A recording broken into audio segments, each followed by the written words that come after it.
तो राजनीति में योग्यता जरूरी है। योग्यता सिर्फ आपको पढ़ लिख लेने से, सर्टिफिकेट से नहीं आता है। स्वाभाविक तौर पे तेजस्वी यादव जी की क्या पढ़ाई लिखाई है उसमें ज़्यादा हम नहीं जाएंगे, लेकिन प्रशांत किशोर जी का पर्सनल अटैक से किसी पे भी बचना चाहिए, ये मेरा अपना निजी विचार है। अच्छा, क्या लग रहा है प्रशांत किशोर एक चीज़ और कह रहे हैं कि जो आगामी चुनाव है उसमें हम लोग एनडीए से हमारा टक्कर होगा, राजद दूर दूर तक भी नहीं दिखेगा। क्या लग रहा है सही में अब जो है विपक्ष आपका पीके होगा? देखिए, राजनीति में कौन कब, राजनीति असीमित संभावनाओं का खेल है, कब किसका उत्थान होगा कब किसका पतन होगा ये भविष्य के गर्भ में है। लेकिन वो कैसे तय करेंगे कि मेरी लड़ाई एनडीए से होगी, कि हम तो करें, हमारी लड़ाई ही नहीं किसी से है। बिहार की जनता पहले की तरह पूर्ण बहुमत की सरकार एनडीए की ही 25 में बनाएगी, अपार बहुमत से। राजद का गुंडा राज वापस नहीं आने देगी जनता। पीके के पास क्या है कि सभी दलों के लोग जिनकी महत्वाकांक्षा बहुत ज्यादा है, उनको लगता है कि कहीं से हम चुनाव अब जिस दल में है लड़ नहीं पाएंगे।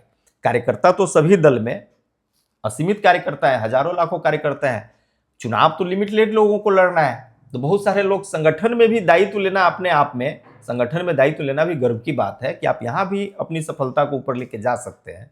तो जिनकी अति महत्वाकांक्षा है चुनाव ही लड़ना मेन उद्देश्य है, ऐसे लोग वहां भी जाएंगे।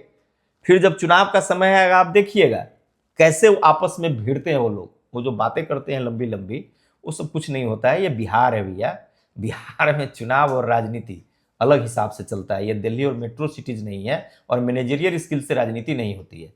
दूसरे के लिए आप यदि काम करते हैं वो उसकी किस्मत है, कोई किसी को बनाता नहीं है। अच्छा, बिहार से चलिए हम सीतामढ़ी आते हैं। सीतामढ़ी में क्या होगा? अभी तो आप लोग 4 सीट पे हैं, टोटल 8 सीट है विधानसभा। क्या लग रहा है सीतामढ़ी में भाजपा और एनडीए गठबंधन किस तरीके से परफॉर्म करने वाला है?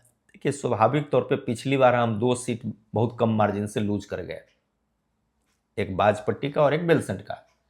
अगली बार वो दोनों सीट भी हमारी ही झोली में आने जा रहा है, मजबूत बहुत कम मार्जिन से। कारण बहुत सारे हो जाते हैं, एंटी इनकम्बेंसी या जो भी लोग बोलते हैं, ऐसा कुछ नहीं होता है। लोग कार्यकर्ता भी बाद में समझते हैं। तो आने वाले टाइम में एकदम आश्वस्त रहिए, 8 के 8 सीट सीतामढ़ी की एनडीए की झोली में ही जाएगी, और बढ़िया बहुमत से हम लोग बढ़िया मार्जिन से जीतने वाले हैं। अच्छा, लोकसभा चुनाव में कई जगह चर्चा था कि भाई जदयू भाजपा आपस में समन्वय नहीं बना पा रहा है, उसका जो कार्यकर्ता है एनडीए एकजुट होकर नहीं लड़ रहा है उतना मजबूती से जितना लड़ना चाहिए। 2025 में क्या लगता है कि मजबूत होंगे आप लोग? देखिए, हम लोग उस समय भी मजबूत थे, उस समय भी मजबूत थे। विपक्ष के द्वारा बहुत सारा प्रोपेगेंडा फैलाया गया, संविधान खतरे में, आरक्षण खत्म होगा, उस सब का थोड़ा प्रभाव पड़ा, लेकिन उसके बावजूद भी हम लोग शिवहर और सीतामढ़ी दोनों सीट जीते। दूसरा बात क्या है कि एनडीए में नेता जो होते हैं ना, नेता में क्या है कि महत्वाकांक्षा और उनकी बात सुपरमेसी थोड़ी बहुत तो होती है, ईगो भी होता है आदमी का, तो आपको दिखेगा थोड़ा बहुत। लेकिन जब ऑन द होल जब आप चुनाव में जाते हैं तो नीचे के जो कार्यकर्ता होते हैं बूथ लेवल के, वहां कोई लड़ाई नहीं होती है। और बड़े नेता भी जब चुनाव जैसे ही नजदीक आता है अपना सारा सुख दुख भुला के सब लोग लग जाते हैं। उसी की देन है कि हम सीट भी निकले और आगे भी जीतेंगे।